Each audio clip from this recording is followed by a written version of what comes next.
Well, Hillary Clinton has finally figured out why she isn't the president-elect tonight. Clinton told a group of supporters recently that the reason she lost the election is simple. FBI Director James Comey. She says that Comey's letter to Congress, which he dropped 11 days before the election, thrust her own email controversy back into the news, which of course it did. But did it swing the election for Trump? Here to tell us, or to debate it anyway, is Chuck Rocha. He's a former advisor to the Bernie Sanders campaign and an all-around savant on politics. So, Chuck, you know, I wouldn't discount the possibility this has had a role, though I've talked to some of the data people around Hillary, and they don't think it was definitive. But is it really bigger than her failure to, I don't know, articulate a campaign message, run on something? Right. I mean, really? Well, we both know, your viewers know, I ran a campaign against her for a year. I can tell you lots of things that are out there, reasons why Hillary might not have got elected. But let's just look at this one issue, because I dug into it a little bit this evening. And if you just look at the Michigan numbers and the Pennsylvania numbers, saying that if she won Pennsylvania, if she won Wisconsin and Michigan, she would be the president in Pennsylvania. It comes down to less than one vote per precinct. So in my mind of thinking back, is it one person per precinct who would have been affected or could have been affected by it? I'm going to say that it could have been. Right. Just because if you look at the numbers that came in a place like Washington State, right.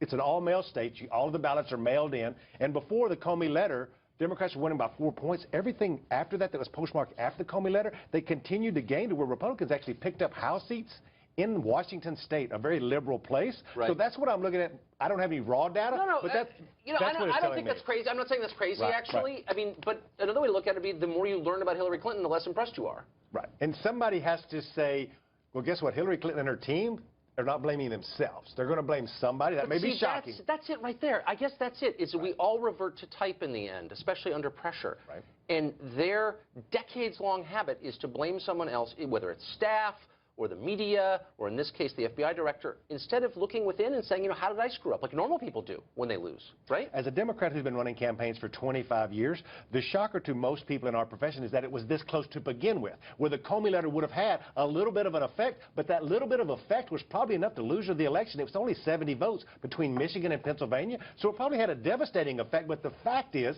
somebody had 30 years of experience who had a great resume was that close to begin with. That's what drives Democrats absolutely nuts. Well, so Bernie Sanders, who kind of has been an obedient little revolutionary for the past 6 months campaigning for Hillary, betraying the hopes of his followers, I would add.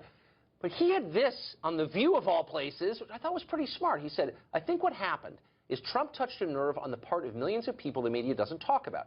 You've got a middle class that for the last 40 years has been shrinking. You've got millions of people living in poverty and economic anxiety. Meanwhile, the rich get richer, in effect, he says.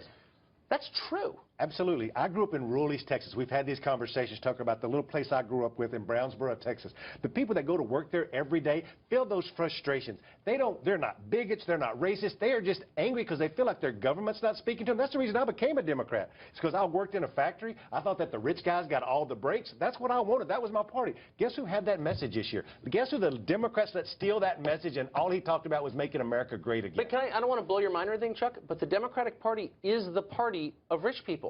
Look at the exit polling. Rich people, people making over 400 grand, voted Democrat by a margin. Absolutely, and that's where the why wouldn't they represent their interests? I mean, that makes sense, right? So we need to reset the way that we talk about this and figure out a way to get to those people who have been hurting, who Bernie Sanders was absolutely talking about. When I was involved in that race for a year, the people that filled our halls every night were those people who were frustrated, who thought because at least Bernie Sanders was consistent. They may not agree with everything that he's ever said, but he was consistent. They believed that they trusted him, he would make it better. You're right. John Every day. Great to see you. Thank you. Congratulations on the show. Thank you very much.